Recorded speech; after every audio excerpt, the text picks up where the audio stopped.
తలుపులమ్మ లోవ గురించి మీలో ఎంతమందికి తెలుసు? కనీసం కొంతమందికైనా తెలిసే ఉంటుందిలేండి. ఎందుకంటే చాలా ఫేమస్ అయినటువంటి తలుపులమ్మవారి టెంపుల్ ఇక్కడే ఉంటుంది గనుక. అలాంటి తలుపులమ్మ లోవ టెంపుల్కి సుమారుగా 40 కిలోమీటర్ల దూరంలో ఉన్నటువంటి ఓ గ్రామం మాదే. నా పేరు వెంకట్రావు. నేను ఒక లారీ డ్రైవర్ని. ఇప్పుడు నా వయసు సుమారుగా 54 ఏళ్ళు. 20 ఏళ్ల వయసు నుండి నేను లారీ డ్రైవర్గా డ్యూటీ చేస్తున్నాను. అయితే ఇప్పటికి 13 ఏళ్ల క్రితం క్లీనర్ లేకుండా ఒంటరిగా ఒకరోజు క్యాంపుకు వెళ్ళే రోజుల్లో రిటర్న్ వస్తున్న టైంలో ఆ రాత్రి నాకు ఎదురైనటువంటి ఒక సంఘటన, అది కూడా ఒక ఇంట్లో జరిగింది. ఆ రోజు రాత్రి తుని నుండి నాకు ఫోన్ కాల్ వచ్చింది. కాల్ చేస్తుంది మా పెద్దమ్మ కొడుకు. వాడితో మాట్లాడి ఈ టైంలో ఎందుకు కాల్ చేశావో అని అడగ్గా, మన ఇంటి నుండి పలానా ఊరికి లగేజ్ వెళ్ళాలి అలా చెప్పాడు. ఏం చేద్దామో అని అడగ్గా, వాడు నా అన్నయ్య కావటంతో యూనియన్ ఆఫీస్కి వెళ్ళి మాట్లాడితే చాలా అమౌంట్ వసూలు చేస్తారు. ఇక అందుకే యూనియన్ ఆఫీస్ వరకు తెలియచేయొద్దని, ఎలాగో నేను ఖాళీగానే ఉన్నాను, ఉదయాన్నే మన లారీలో వాటిని చేరవేస్తాను అని చెప్పడంతో వాడు సరే అని చెప్పి వెంటనే కాల్ కట్ చేశాడు. ఇక ఆ విషయం నా భార్యకు కూడా తెలిసిందే.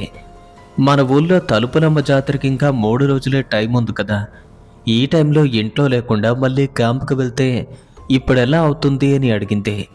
అయితే జాతర కోసం ఏం చెయ్యాలో అన్ని పనులు కూడా పూర్తయిపోయాయి కదా, 2 రోజుల్లో ఖచ్చితంగా వచ్చేస్తాను, ఇంకా నేను చేయాల్సిన పనే ఉంది, అనవసరంగా వచ్చిన డబ్బులు కాదంటమెందుకు అని చెప్పడంతో, పనులన్నీ కూడా పూర్తయ్యాయి కానీ మేకపోతులైతే ఇంకా కొనుక్కోలేదు కదా, రేపు కాక ఎల్లుండే పండుగ మొదలు కాబోతుంది అలా చెప్పడంతో, నేను వెళ్ళాల్సినటువంటి ఊరు అనేది గ్రామం లాంటిది, పైగా కొండ ప్రాంతం కూడా.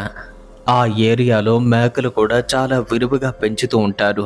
రైతుల వద్ద కొనుక్కుంటే కొంచెం తక్కువ రేటుకే వస్తాయి కదా, ఎలాగో రిటర్న్లో కిరాయి కూడా చూడకుండా వచ్చేస్తాను, అంటే ఖాళీగానే వస్తాను కదా, 2 మేకలు కొనుక్కొని లారీలో పడేద్దాం, ఆ విషయం గురించి ఆలోచించడం మానుకో అని చెప్పాను. ఇక అందుకు నా భార్య కూడా సరే అని తీసుకువస్తాను అని చెప్తున్నారు కదా, జాగ్రత్తగా వెళ్ళిరండి అని చెప్పింది. ఇక మరుసటి రోజు ఉదయం 4 గంటలకే నిద్రలేచి నా కాలకృత్యాలన్నీ కూడా తీర్చుకొని స్నానం చేసి నా పూజను పూర్తి చేసుకున్న తరువాత టిఫిన్ చేసి లారీలో కూర్చున్నాను. 9 గంటలకల్లా మా పెద్దమ్మ వాళ్ళ ఇంటికైతే చేరుకున్నాను. ఇక లగేజ్ అంతా కూడా సెట్ చేసేసరికి దాదాపుగా 12 గంటలు దాటింది. ఇక టార్పన్ పరిచి గట్టిగా కట్లయితే కట్టేశాం. అప్పటికే మా వదిన లంచ్ కూడా రెడీ చేసింది. ఇక ఆ టైంలో అన్నయ్య కూడా అడగడం జరిగింది, క్లీనర్ లేకుండా ఒక్కడివే వెళ్తున్నావు వెంటనే, మా ఊర్లో అమ్మవారి జాతర ఉంది కదా, ఆ విషయం నీకు కూడా తెలుసు కదా, మా క్లీనర్ది కూడా మా ఊరే కావటంతో వాడు జాతర పనుల్లో చాలా బిజీగా ఉన్నాను అని చెప్పాడు. ఎలాగో దగ్గర ప్రయాణమే కదా, వాడు లేకపోయినా పర్వాలేదు అన్న ఉద్దేశంతో నేనే వచ్చాను అని చెప్పగా, ఆ తర్వాత భోజనం చేయటం పూర్తయింది. ఓ గంట పాటు విశ్రాంతి తీసుకుని సరిగ్గా మధ్యాహ్నం 1:30 నేను బయలుదేరాను. అయితే సరిగ్గా ప్రయాణం జరిగితే సుమారుగా 8 గంటల్లోనే అక్కడికి వెళ్ళిపోవచ్చు, అంటే రాత్రి 9 గంటలకల్లా చేరుకోవచ్చు. కానీ మధ్యలో టైర్ పంచర్ కావటంతో ఇంకో 2 గంటలు ఆలస్యంగా అక్కడికి వెళ్ళాను. మరి అంత రాత్రి వేళ అన్లోడ్ చేయటం అంటే కష్టం కాబట్టి ఆ రాత్రి అక్కడే పడుకొని ఉదయాన్నే వాళ్ళను వెళ్ళి కలవగా వాళ్ళు వచ్చి అన్లోడ్ చేసేసరికి మధ్యాహ్నం 12 గంటలు దాటింది. ఇక దగ్గరలో ఉన్నటువంటి ఒక చిన్న హోటల్కి వెళ్ళి అక్కడే భోజనం చేసి అక్కడకు కొన్ని కిలోమీటర్లో ఉన్నటువంటి గ్రామానికి మేకలు కొందామని స్వయంగా నా లారీలోనే వెళ్ళాను. కానీ అప్పటికే సమయం మధ్యాహ్నం 3 గంటలు అవుతుంది. మేకలు మేతకు వెళ్ళటంతో ఇంటికి తిరిగి వచ్చేసరికి మ్యాక్సిమం సాయంత్రం అవుతుంది అని చెప్పారు. ఇక వెనక్కి తిరిగి రాలేక సాయంత్రం 6 గంటల వరకు అక్కడే ఎదురు చూడగా, ఇక ఆ తర్వాత వాటిల్లో నేను ఎంపిక చేసుకున్నటువంటి 2 మేకలు కొనేసరికి అప్పటికే దాదాపుగా రాత్రి 9 గంటలు కూడా దాటిపోయింది. ఇక ఆ టైంలో ఆ 2 మేకల్ని కూడా ఖాళీగా ఉన్న లారీలో వెనక్కి వేసుకుని వాటి మెడకు కట్టి ఉన్న తాళ్ళను ఒక రాడ్కైతే గట్టిగా కట్టేశాను. ఇక వెళ్ళిపోదాము అనే టైంకి ఒక వ్యక్తి అయితే నన్ను పిలిచాడు. ఏదైనా టార్పర్ ఉంటే దానిపైన వేసి కట్టేయండి, అది ఉంటే మంచిది కదా అని చెప్పడంతో ఇక అతను చెప్పింది కూడా కరెక్టే అనిపించింది. ఎలాగో ఖాళీగానే పడి ఉందని ఒక టార్పన్ కూడా వెనక్కి వేసి గాలికి ఎగరకుండా గట్టిగా కట్టేశాను. ఆ తరువాత అక్కడి నుండి నా ప్రయాణం మొదలైంది. పక్కనే ఉన్నటువంటి సిటీకి చేరుకుని భోంచేశాక మరి కాసేపు విశ్రాంతి తీసుకుని మళ్ళీ మా ఊరికైతే రిటర్న్ బయలుదేరాను. ఇక అప్పటికే దాదాపుగా రాత్రి 11 గంటలు దాటింది. రోడ్లన్నీ కూడా పూర్తి నిర్మానుష్యంగా ఉన్నాయి. ఇక ఆ టైంలో సరిగ్గా ప్రయాణం చేస్తే ఉదయానికల్లా ఇంటికి చేరుకోవచ్చు. ఇక అదే ఉద్దేశంతో ఖాళీగా ఉన్నటువంటి రోడ్డు పైన లారీ కొంచెం వేగంగా నడపడం మొదలుపెట్టాను. విస్తారమైనటువంటి రోడ్డు, పైగా వాహనాలు కూడా పెద్దగా లేవు. అడ్డు అదుపు లేకుండా లారీ మరింత వేగంతో ప్రయాణిస్తుంది. సుమారుగా 50 కిలోమీటర్ల దూరాన్ని ఛేదించేసరికి దాదాపుగా అర్ధరాత్రి కావచ్చింది. ఇక అంతవరకు కూడా నేను ప్రయాణిస్తున్నది ఒక బైపాస్ రోడ్. కానీ ఆ రైల్వే గేట్ దాటితే ఇక మా ఊరి వైపుగా వెళ్ళే మార్గం అయితే మొదలవుతుంది. ఇక అక్కడి నుండి అన్నీ కూడా చిన్న చిన్న పల్లెటూళ్ళే ఉంటాయి. ఎక్కడో మధ్యలో ఒక సిటీ లాంటిది, అంటే ఒక చిన్న టౌన్ మాత్రమే ఎదురవుతుంది. మధ్యలో పొలాలు, చెరువులు ఇవి తప్ప సిటీ వాతావరణం అంటూ పెద్దగా ఏమీ కనిపించదు. ఇక అటువంటి మార్గంలోకి చేరుకునేసరికి అప్పటికే దాదాపుగా అర్ధరాత్రి కావటంతో పల్లెటూరి యొక్క వాతావరణం అయితే నాకు స్వాగతం పలుకుతున్నట్టుగా అనిపించింది. నిజానికి ఆ టైంలో ఒంటరిగా డ్రైవ్ చేసుకుంటూ వెళ్తున్నా చాలా సంతోషంగా అనిపించింది. వేసవికాలం కావటంతో ఆ చల్లని గాలికి నా శరీరం కూడా హాయిగా సేద తీరుతుంటే, ఎక్కువగా మలుపులు ఉన్నటువంటి రోడ్డు కావటంతో కొంచెం నెమ్మదిగా డ్రైవ్ చేస్తూ ముందుకు వెళ్తున్నాను. దగ్గరగా ఒక్కొక్క గ్రామం ఎదురవుతుంది. వాటిని దాటుకుని వెళ్ళిపోతున్న వేళ ముందుగా చెప్పుకున్నాం కదా, ఆ మార్గంలో ఒక చిన్న సిటీ కూడా ఉంటుందని. ఇక అక్కడికైతే చేరుకున్నాను. ఇక అప్పటికే దాదాపుగా రాత్రి 1:30. ఇక అటువంటి సిటీని కూడా దాటి అలా కేవలం 3 కిలోమీటర్ల దూరం ప్రయాణించేసరికి ఒక చిన్న విలేజ్ నా ఎదురు పడింది. అక్కడ ఉన్నదంతా కూడా చౌదరీలు. వాళ్ళు ఎక్కువగా వ్యవసాయం చేసేవాళ్ళే. ఒక్కొక్కరికి 100 కొలది ఎకరాలు లీజుకు తీసుకుని మరీ పంటలు పండిస్తూ ఉంటారు. వారు సాగు చేసే పొలాల మధ్య నుండి ఆ మార్గం ఉంటుంది. ఇక సరిగ్గా అటువంటి మార్గంలోనే నా లారీతో ముందుకు వెళ్తుంటే, లారీలో ఉన్నటువంటి 2 మేకలైతే ఉన్నాయి కదా, హఠాత్తుగా వెనుక నుండి ఒక మేక తాలూకా అరుపు వినపడింది. ఇక అంతవరకు రెండింటిలో ఒక్కటి కూడా అరవలేదు. కానీ ఒకటి మాత్రం అంత గట్టిగా అరిచేసరికి ఒకవేళ పడుకొని లేచిందేమో అనుకున్నాను. మెడకు ఉన్నటువంటి తాడు తెంపుకొని రన్నింగ్లో ఉన్నటువంటి ఆ లారీపై నుండి ఒక్కసారిగా క్రిందకు దూకి ముందుకు వెళ్తున్నటువంటి లారీ కంటే ముందుగా చేరుకొని అలా లారీ ముందుగా పరుగు పెడుతున్నట్టు కనపడింది. అంతే, అది చూడగానే అయ్యో, మేక లారీ నుండి క్రిందకు దూకేసినట్టుగా ఉంది అని వెంటనే రోడ్డు పక్కనే లారీని ఆపి దాన్ని అలాగే రన్నింగ్లో ఉంచి మేకను పట్టుకునేందుకు దాన్ని వెంట పడ్డాను. కానీ నాకైతే దొరికినట్టుగా లేదు. అది ఇంకా పరిగెడుతుంది. దాన్ని పట్టుకునేందుకు నేను అంతకంతకు వెంబడిస్తున్నాను. ఇక ఒక్కసారిగా దాని కాళ్ళైతే దొరికాయి. ఇక వాటిని గట్టిగా ఒడిసి పట్టుకున్నాను. కానీ అంతలోనే అది విదిలించుకోవటంతో మళ్ళీ నా చెయ్యి అయితే పట్టు తప్పింది. ఈసారి మేక నెమ్మదిగా పరిగెత్తడం లేదు, చాలా వేగంగా ఒక జింకల రోడ్డుపైన రంకెలు వేస్తుంది. ఒక్కసారిగా అక్కడి నుండి పొలాల గట్ల వైపుగా పరిగెత్తింది. వేసవికాలం కావటంతో పొలంలో పెద్దగా పంటలాంటివేమీ లేవు. అంతా కూడా చీకటిగా ఉంది, అలాగే నిర్మానుష్యంగా. ఇక దాని వెనుక పరిగెత్తడం కష్టపని వేగంగా లారీ వద్దకు వెళ్ళి ఒక టార్చ్ లైట్ అయితే తీసుకున్నాను. అప్పటికే పొలం గట్లపై నిలిచిన మేక అరుస్తూ ఉంటే అది ఎక్కడే ఉంది. ఈసారి ఎలా అయినా సరే దాన్ని పట్టుకొని తీరాలి అన్న ఉద్దేశంతో వెంటనే టార్చ్ ఆన్ చేసి దారి కనిపించేలా వెలుతురు మార్గం వైపు పడేలా క్రిందకి తిప్పి మెల్లగా అటువైపుగా వెళ్ళటం మొదలుపెట్టాను. నిజానికి ఆ ప్రాంతం అంతా కూడా నాకు బాగా తెలుసు, ఎందుకంటే ఎప్పటినుండో ఆ మార్గంలో ప్రయాణిస్తున్నాం కనుక. ఇక ఆ ప్రాంతమంతా దాదాపుగా 100 ఎకరాల పైనే ఉంటుంది. అయితే ఒకే ఒక్క వ్యక్తి దాన్ని సాగు చేస్తూ ఉంటారు. ఆ పొలం మధ్యలో ఒక ఇల్లు కూడా ఉంటుంది. నేను అదే పొలంలో ధాన్యం లోడు కోసం వెళ్ళేటప్పుడు అప్పుడు నాకు ఆ ఇల్లు కనిపించింది. అది ఒక ఫ్యామిలీ ఉండటం కోసం పెంకులతో వేసి ఉన్నటువంటి మంచి ఇల్లు. అప్పట్లో అనుకునేవాడిని, ఎంత ఉన్నతమైనటువంటి స్థితిలో ఉన్నవాళ్ళు పొలం మధ్యలో చిన్న పెంకుటిల్లు కట్టుకుని ఉండటం ఏంటి? కానీ ఆ తరువాత తెలిసింది ఏంటంటే, ఆ ఇల్లు పొలం సాగు చేసే యజమాని ఉండటం కోసం కాదని, అక్కడ పనిచేసే రైతు కుటుంబంతో ఉండటానికి కట్టారు అని చెప్పారు. మరి ఆ ఇంట్లో ఇప్పుడు ఎవరైనా ఉంటున్నారా అని అడిగితే, ఇప్పుడైతే ఎవరూ లేరు. పగలంతా పనిచేసి రాత్రి ఇంటికి వెళ్ళిపోతారు అని చెప్పారు. ఇదంతా సుమారుగా ఒక 6 లేదా 7 సంవత్సరాల క్రితం నాటి మాట. మరి అప్పటి నుండి నేనెప్పుడూ కూడా అక్కడికి లోడు కోసమైతే వెళ్ళలేదు. అప్పుడెప్పుడో చెప్పారు, అది గుర్తొచ్చింది. మళ్ళీ ఆ క్షణమే మేకను వెంబడిస్తూ ఆ పొలంలో అడుగు పెట్టాను. ఇక మేక అయితే అదే గట్టుపై నిల్చొని మరీ అరుస్తుంది. రోడ్డు నుండి దిగి పొలంలోకి చేరుకున్నాను. దానికి నాకు సుమారుగా 10 అడుగులు దూరమైతే ఉంది.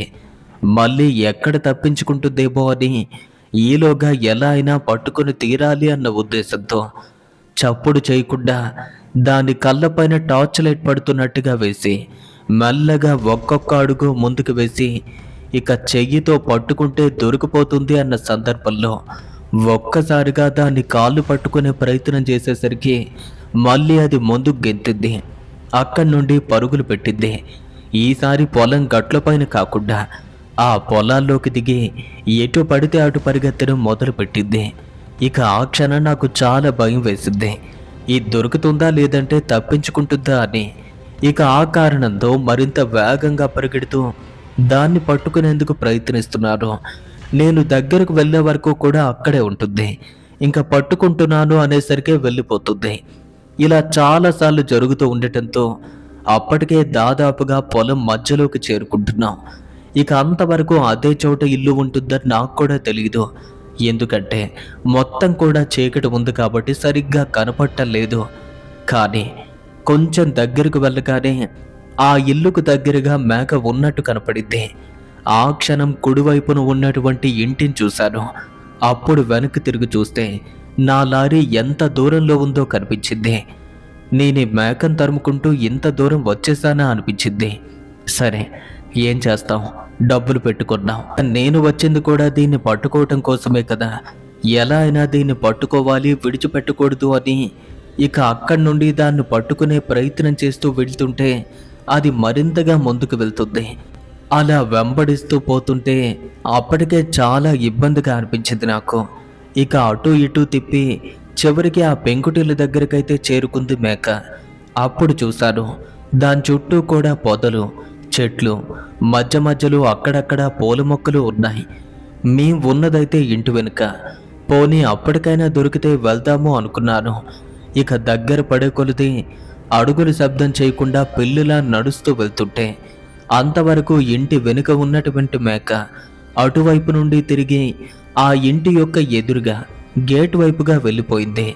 ఇక ఆ గేట్కి నాకు మధ్య కొన్ని అడుగుల దూరం మాత్రమే ఉంది.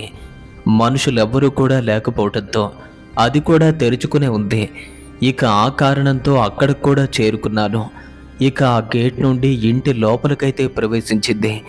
అమ్మగ్గా, ఎక్కడ దొరుకుతుంది, ఈ గేట్ వెంటనే క్లోజ్ చేస్తే దాన్ని పట్టుకోవచ్చు అని వెంటనే ఆ గేట్ అయితే క్లోజ్ చేశాను. ఇక నా చేతిలో ఉన్నటువంటి నా టార్చ్ లైట్ని ఆ గేట్ మార్గం నుండి చూపిస్తూ లోపలికి ప్రవేశించి గమనిస్తే చుట్టూ ప్రహరీ మధ్యలో ఉన్నటువంటి ఆ ఇంటి పరిస్థితి ఎలా ఉంది అంటే అప్పట్లో అయితే లేదు, బాగా పాడుపడ్డట్టు.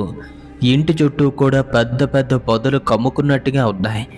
అక్కడ ఏ పాములు తిరుగుతాయో అన్నంత భయం వేసింది. దాని పైకప్పు కూడా బాగా శిథిలమైనట్టుంది.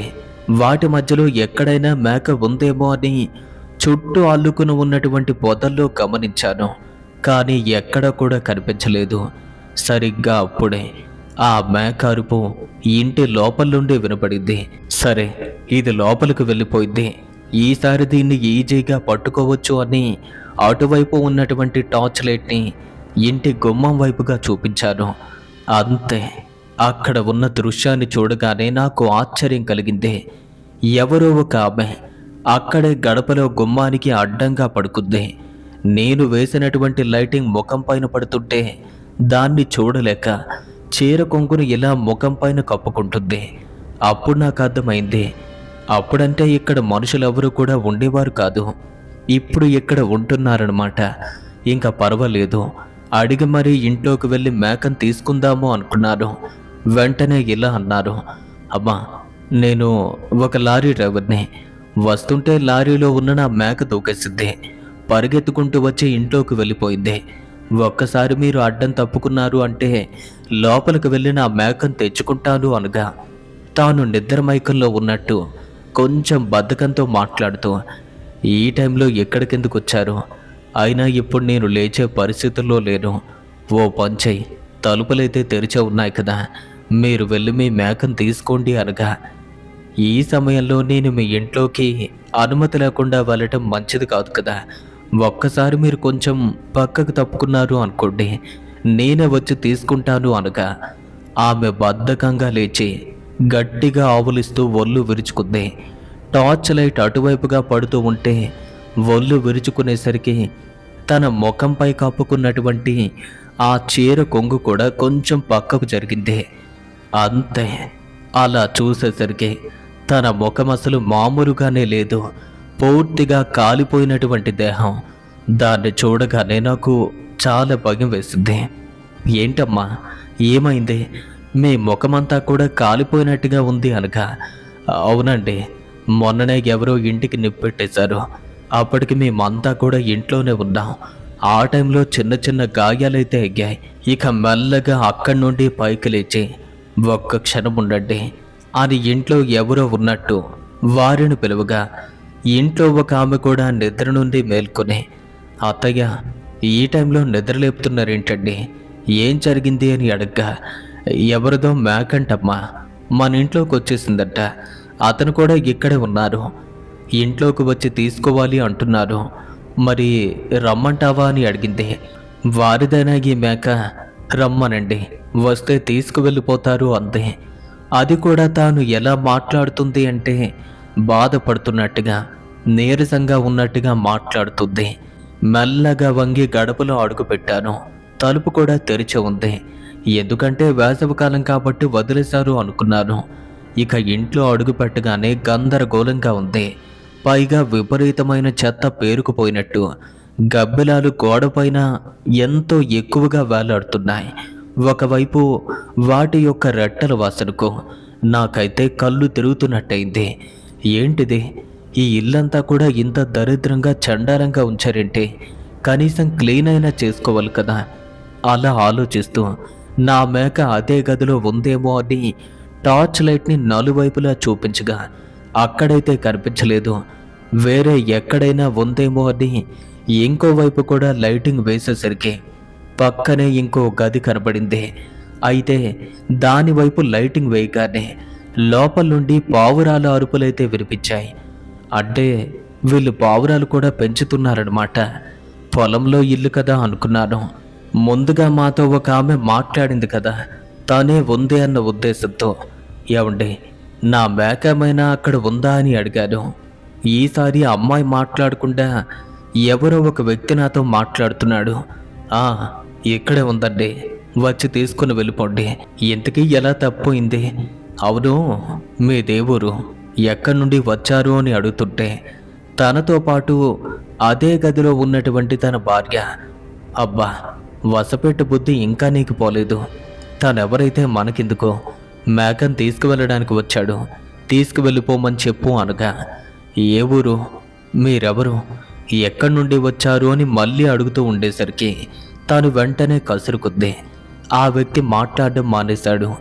వారి సంభాషణ విని వారిద్దరూ కూడా భార్యాభర్తలు అని అర్థమైంది. ఇక వారు ఉన్నటువంటి రూమ్ కదా అని, మరి లోపలికి నన్ను రమ్మంటారా లేదా మీరే మేకను తీసుకొస్తారా అని అడిగారు. ఆమె చెప్తుంది, బాబు మేమొచ్చే పరిస్థితుల్లో లేము, మీరే వచ్చి తీసుకుపోండి అనగా, సరే అని ఆ గదిలో ఇంకా అడుగు పెట్టబోతుంటే నా చేతిలో ఉన్నటువంటి టార్చ్ లైట్ వెలుగు ఎదురుగా ఉన్న గోడపైన పడింది. అంతే. అక్కడ ఉన్నటువంటి ఒక దృశ్యాన్ని చూసి భయంతో ఒక్కసారిగా గట్టిగా అరిచాను.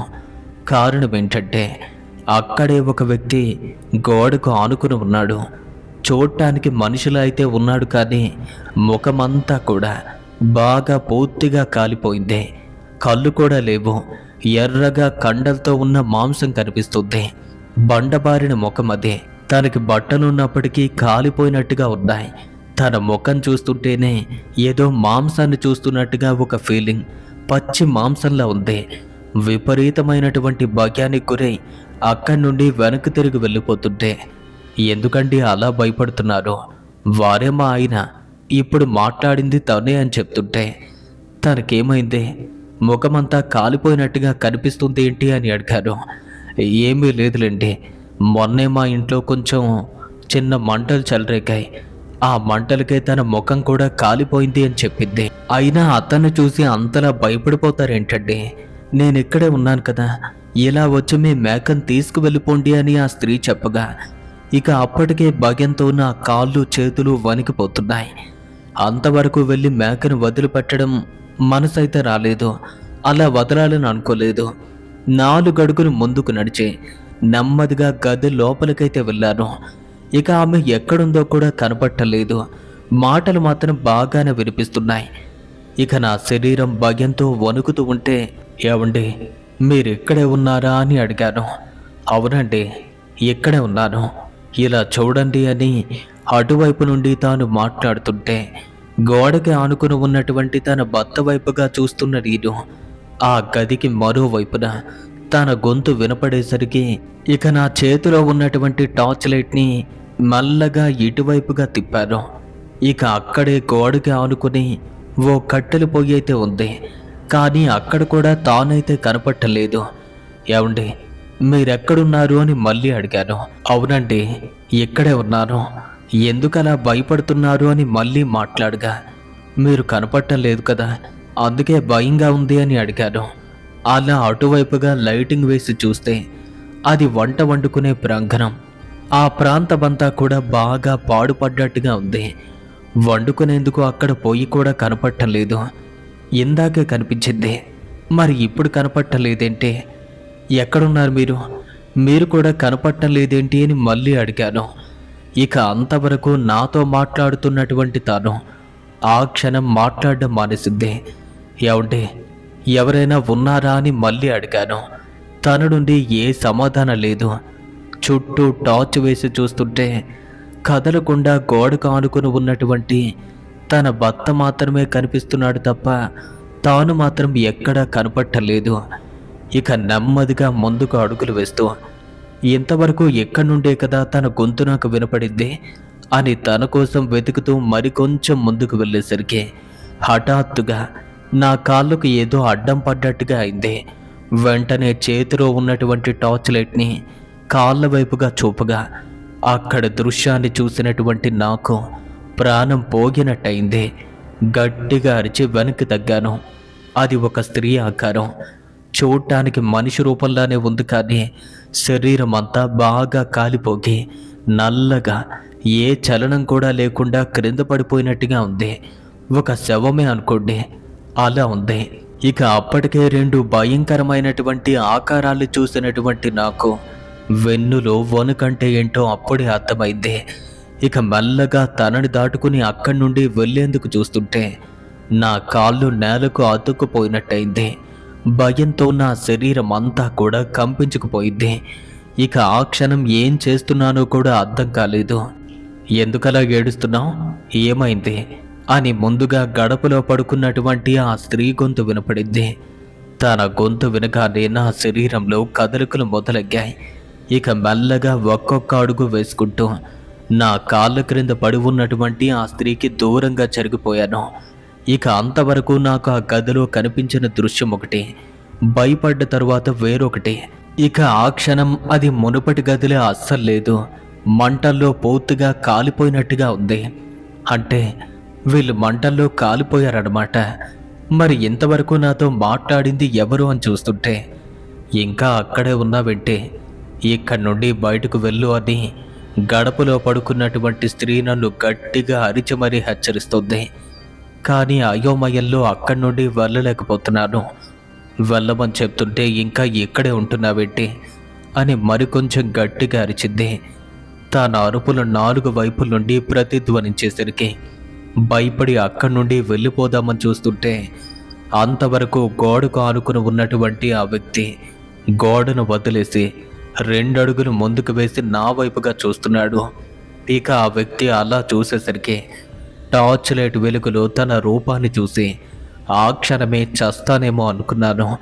ఇక అక్కడి నుండి నేను బయటకు వెళ్ళిపోదామని చూస్తుంటే 2 అడుగులు ముందుకు వేసిన ఆకారం మరో 2 అడుగులు ముందుకు వేసి నా దారికి అడ్డంగా వచ్చి నిలబడింది. ఇంకేముంది, అసలు భయం అప్పుడే మొదలైంది. ఇంకా రాకుండా అక్కడే ఉన్నాబెట్టి నీకు ప్రాణాలపైన ఆశ లేవా అని బయట నుండి తన స్వరం వినపడింది. ఇక తన అరుపుకు నా గుండె ఆగిపోతుందేమో అన్నట్టుగా ఉంది. వెళ్ళిపోదామో అని చూస్తుంటే దారికి అడ్డంగా అతని ఆకారం, నా కళ్ళ ముందే క్రింద పడి ఉన్నటువంటి స్త్రీ శవం. అసలు నేను ఎక్కడి నుండి వచ్చాను? ఇప్పుడు నాకు కనిపించే ఇల్లు ఇదేనా? బయట ప్రపంచం నుండి అంత అందంగా కనిపించింది, లోపల ఇంత ఘోరంగా ఎలా ఉంది? ముందు పాత ఇల్లులానే ఉంది. అసలు వీళ్ళంతా కూడా ఎవరు? ఇక్కడ ఏం జరుగుతుంది అని ఓ గందరగోళంలో ఆలోచిస్తుంటే సరిగ్గా అప్పుడే అంతవరకు నా కళ్ళ ముందు శవంలా పడి ఉన్న స్త్రీ కూడా మెల్లగా లేచి నిలబడుతుంటే ఇక అప్పటికే విపరీతమైనటువంటి భయంలో ఉన్నటువంటి నేను ఆ దృశ్యాన్ని చూడటంతో గట్టిగా అరవాలి అనుకున్నాను. మళ్ళీ మళ్ళీ అరుస్తున్నాను. అయినా సరే నా అరుపులు నాకు తప్ప బయటకు వినపట్టమే లేదు. ఇక అంతలోనే గడపలో ఉన్న స్త్రీ కూడా లోపలికి వస్తున్నట్టుగా అడుగుల శబ్దం మొదలైంది. తన అడుగుల చప్పుడు వినగానే ఇదే నా ఆఖరి రాత్రి, ఈ రాత్రి వేళలాగే నేను కూడా అయిపోతాను అనుకున్నాను. ఇక అప్పుడే చివరి అంకంలో అలాంటి అనుభవాలు ఎదురయ్యేటప్పుడు మనం భయపడితే ఖచ్చితంగా అవి మనల్ని చంపేస్తాయి అని, ఒకవేళ ధైర్యం చేసుకుని ఎదిరిస్తే ఏమీ చెయ్యలేవు అని మా చిన్నతనంలో మా తాతగారు చెప్పిన మాటలైతే ఆ క్షణం గుర్తొచ్చాయి. అది కూడా నిజమే కదా, భయానికి భయమే శత్రువు అవుతుంది. ఒకవేళ భయానికి ఎదురు వెళ్తే దాని నుండి బయటపడగలుగుతామో అని ఏదో ఒక మొండి ధైర్యం అయితే నాలో పుట్టుకొచ్చింది. చేతిలో ఉన్నటువంటి టార్చ్ లైట్ని గది మొత్తం కూడా చూపిస్తూ అక్కడి నుండి బయటపడేందుకు చూస్తుంటే దారికి అడ్డంగా నిల్చున్నటువంటి ఆ వ్యక్తి నన్ను పట్టుకునేందుకు ముందుకొచ్చేశాడు. నన్ను పట్టుకోవాలని ఎంతగానో ప్రయత్నిస్తున్నాడు. ఇక ధైర్యంగా నా చేతిలో ఉన్న టార్చ్ లైట్ని బలంగా అటు ఇటు ఊపుతుంటే నన్ను పట్టుకునేందుకు ప్రయత్నిస్తున్న ఆకారం నన్ను మాత్రం తాకలేకపోతుంది. అది నన్ను తాకాలి అనుకుంటుంది తప్ప నా స్పర్శ మాత్రం దానికి దొరకటమే లేదు. అర్థమైంది, ఇవి ఆత్మలు, ఇవి నిజంగా మనుషుల్లానే నన్ను భ్రమలో పెట్టాయి. కానీ ఈ క్షణం నేను ధైర్యంగా ఉంటే నన్నేమీ చెయ్యలేవు. లేదు భయపడ్డాను అంటే ఆవహిస్తాయని. అలా ధైర్యంగా ముందుకు వెళ్ళిపోతుంటే ఆ గది యొక్క గుమ్మం దాటి ఇంకా బయటకు వెళ్ళిపోదాము అనేసరికి మొదట నాకు ఏదైతే గడపలో ఆకారం కనిపించిందో అది కూడా నా దారికి అడ్డంగా వచ్చి నిలబడింది. పర్వాలేదు, ధైర్యంగా ముందుకు వెళ్తే ఏమీ చెయ్యలేదని ఇక అదే తెగింపుతో ఆ గుమ్మాన్ని కూడా అవతలకు దాటేశాను. అలా వెళ్ళి ఇక ఆ ఇంట్లో నుండి బయటపడుతున్నాను అనేసరికి అంతవరకు వినిపించినటువంటి మేక అరుపు అదే గదిలో వినపడింది. ఇక నాకు మేక విషయం గుర్తు రాగానే మళ్ళీ వెనక్కి తిరిగి చూశాను. ఈసారి మేక అక్కడే నిలబడి ఉన్నట్టుగా కనపడింది. నాకు అర్థమైంది, అది కనబడుతుంది, అలాగే ఆకారాలు కనిపిస్తున్నాయి. దాని దగ్గరికి వెళ్ళి తెచ్చుకుంటే సరే, అవి నన్నేమీ చెయ్యలేవు అనుకున్నాను. మేకను చూడగానే మళ్ళీ ఆశ పుట్టి వెనక్కి తిరిగి అదే గదిలోకి వెళ్ళాను. ఇక ఆ క్షణమే అక్కడి నుండి మేక మాయమైపోయింది. వెంటనే గది యొక్క తలుపులు మూసుకున్నాయి. వాతావరణం అంతా కూడా మారిపోయింది. ఇల్లంతా కదిలిపోతున్నట్టుగా ఆ 3 ఆత్మలు వికారమైన గొంతులతో ఏడుస్తూ ఉంటే వాటి యొక్క రోదన వింటున్న నాకు నా చెవుల్లో వేడి సీసం పోసినట్టుగా అయింది. లోపల గదుల్లో 3 కంటికి కనిపించినంత వేగంతో సుడులు తిరుగుతున్నారు. గాల్లో లేస్తున్నారు, క్రింద పడుతున్నారు. ఒకరిని ఒకరు హెచ్చరిస్తూ ఇల్లంతా కాలిపోతుంది, మనం ఇక్కడి నుండి బయటకు వెళ్ళాలని వారిలో వారు పెద్ద పెద్ద కేకలు వేస్తున్నారు. ఇక అతి భయంకరమైన స్వరాల నుండి వారి అరుపులు వస్తుంటే ఆ క్షణం ఆ క్షణం అసలు కథ మొదలైంది. అంతవరకు ఉన్న ధైర్యం కూడా నీరు కారిపోయింది. మళ్ళీ మా తాత చెప్పిన మాటలు గుర్తు చేసుకుని ఇదే చివరి ప్రయత్నం, ఈ టైంలో ఇక్కడి నుండి బయటకు వెళ్ళకపోతే ఖచ్చితంగా ఈసారి మాత్రం నా ప్రాణాలు తోడేస్తాయి, బయటపడితే ఇప్పుడు కూడా నన్నేమీ చెయ్యలేవని అప్పటికే ఎడతెరిపి లేని భయంలో ఉన్నటువంటి నేను నా ఫ్యామిలీని గుర్తు చేసుకుని మనసులో నా ఇష్ట దైవాలను ప్రార్థిస్తూ నాకు నేనే ఒక హీరోగా అనుకుని ఆ క్రిందనేవో మూలపడి ఉన్న కర్రను చేతుల్లోకి తీసుకుని బలంగా గోడ కొట్టడం మొదలుపెట్టాను. అలా కొడుతుంటే ఇంట్లో పెద్ద పెద్ద శబ్దాలు, ఆ శబ్దాలు అంత గట్టిగా వస్తుంటే నేను కొట్టే ఒక్కొక్క దెబ్బకు వాటి అరుపులు కూడా ఆగిపోతున్నాయి. ఇక అదే పట్టు అని గ్రహించి ఇక్కడి నుండి బయటపడేందుకు ఇదొక్కటే మార్గమని కర్రతో గోడలపైన గట్టిగా కొడుతూనే భయంతో ఏది పడితే అది మాట్లాడుతూ బండ బూతులు తిట్టడం మొదలుపెట్టాను.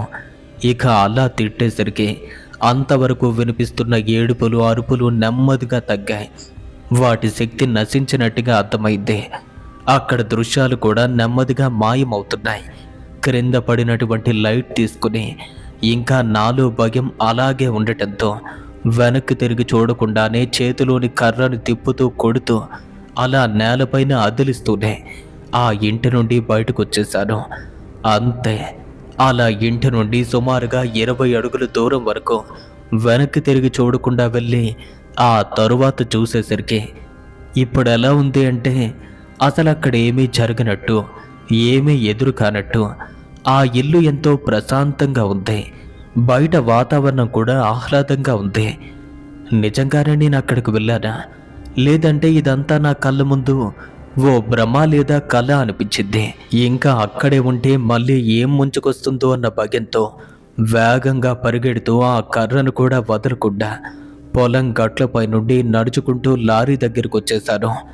ఇంకేముంది, నేను లారీ దగ్గరకు వెళ్ళి చూస్తే ఒకటి కాదు 2 మేకల యొక్క అరుపులైతే వినపడుతున్నాయి. ఒక్కటే కదా, 2వ మేక ఎక్కడికో వెళ్ళిపోయింది అనుకున్నాను. మరి ఇప్పుడు ఈ 2వ మేక ఎలా వచ్చింది, నాకేం అర్థం కాలేదు.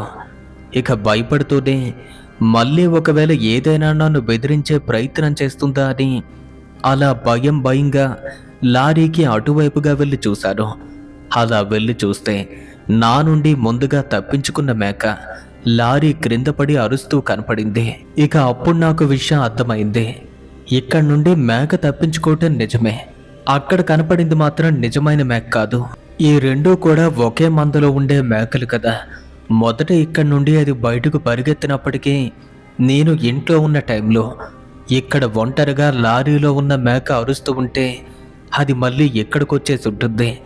ఈలోగా నేను అక్కడ ఇరుక్కున్నాను అని అర్థమైంది. ఇక వెంటనే క్రింద ఉన్న మేకనైతే పైన పెట్టేసి తాళ్లతో గట్టిగా కట్టేశాను.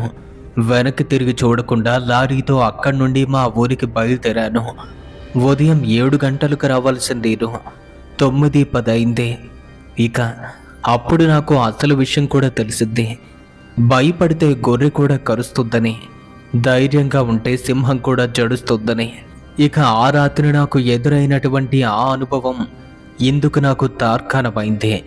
అయితే ఆ విషయాన్ని ఇంట్లో వాళ్ళకి చెప్తే భయపడతారని నాలోనే కొన్నాళ్ళ వరకు దాచిపెట్టుకున్నాను. ఆ తరువాత మాత్రం అసలు ఆ ఇంట్లో ఏం జరిగింది అని తెలుసుకునే ప్రయత్నమైతే చేశాను.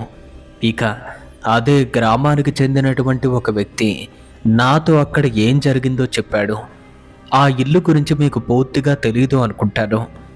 ఇప్పటికి సరిగ్గా 5 సంవత్సరాల క్రితం ఆ పొలంలో పనిచేస్తున్నటువంటి రైతు కుటుంబం అక్కడ నిద్రిస్తూ ఉంటే అర్ధరాత్రి వేళ ఏమైందో తెలియదు కానీ ఫైర్ యాక్సిడెంట్ లాంటిదైతే అయింది.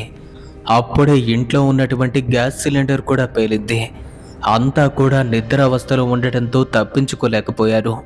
మీరు చెప్పేది బాగానే ఉంది, మరీ అంత సిలిండర్ పేరితే ఇల్లంతా అంత బాగా ఎలా ఉంది అని చెప్పగా ఒక్క విషయం అర్థం చేసుకోండి, ఆ రోజు ఆ సిలిండర్లో గ్యాస్ కూడా ఎక్కువగా లేకపోవచ్చు అని చెప్పారు. మరి అంత రాత్రి వేళ ఫైర్ యాక్సిడెంట్ ఎలా అయింది అంటే దీనంతటికీ కూడా అసలు కారణం ఆ పొలాన్ని సాగు చేస్తున్న యజమాని. అతనికి శత్రువులు కూడా చాలా ఎక్కువ. ఇక అతని పైన ఉన్నటువంటి పగ కారణంతో ఆ ఇంటి మొత్తానికి తలుపులు లాక్ చేసి మరీ మెల్లగా నిప్పు పెట్టారు. ఇదంతా కూడా అనుకుంటున్న మాట, మాకైతే ఏమీ తెలీదు అని చెప్పారు. సరే, ఏది ఏమైనప్పటికీ ఏమీ ఎరుగినటువంటి అమాయకులు మాత్రం చనిపోయారని చెప్పాడు. ఇక అప్పుడు ఆ విషయం నాకు తెలిసింది. అలా చనిపోయినటువంటి ముగ్గురు వ్యక్తులు కూడా ప్రాతాత్మలుగా మారి ఇప్పటికీ అక్కడే ఉంటున్నారని, రాత్రి వేళల్లో తెలియక ఎవరైనా అక్కడికి వెళ్తే మనుషుల్లా కనపడి భయపెడుతూ ఉంటారు అని చెప్పారు. ఇదండి నా జీవితంలో జరిగిన సంఘటన అని లారీ డ్రైవర్ వెంకట్రావు గారు మనతో ఈ విషయాన్ని షేర్ చేసుకోవటం జరిగింది. మరి ఈ స్టోరీపై మీ యొక్క అభిప్రాయాన్ని క్రింద కామెంట్స్ రూపంలో మాకు తెలియచేయండి. అలాగే ఈ వీడియో కనుక మీకు నచ్చినట్టయితే లైక్ చేయటం మాత్రం మర్చిపోవద్దు. మీరిచ్చే ఒకే ఒక్క లైక్ అనేది ఎంతో విలువైనది. ఇటువంటి మరిన్ని హారర్ స్టోరీస్ని మీరు రెగ్యులర్గా మిస్ అవ్వకుండా వినాలి అనుకుంటే ఇప్పుడే మన ఛానల్ను సబ్స్క్రైబ్ చేసుకోండి. అన్నింటికంటే ముఖ్యమైన విషయం, వెంకట్రావు గారిలాగే మీరు కూడా మీకు తెలిసినటువంటి కథలు, మీ జీవితంలో జరిగిన సంఘటనలు మా అందరితోనూ పంచుకోవాలి అనుకుంటే మన యొక్క ఇన్స్టాగ్రామ్కి డైరెక్ట్గా మెసేజ్ చేయండి. లింక్ అనేది క్రింద ఉన్న డిస్క్రిప్షన్లో ఉంది.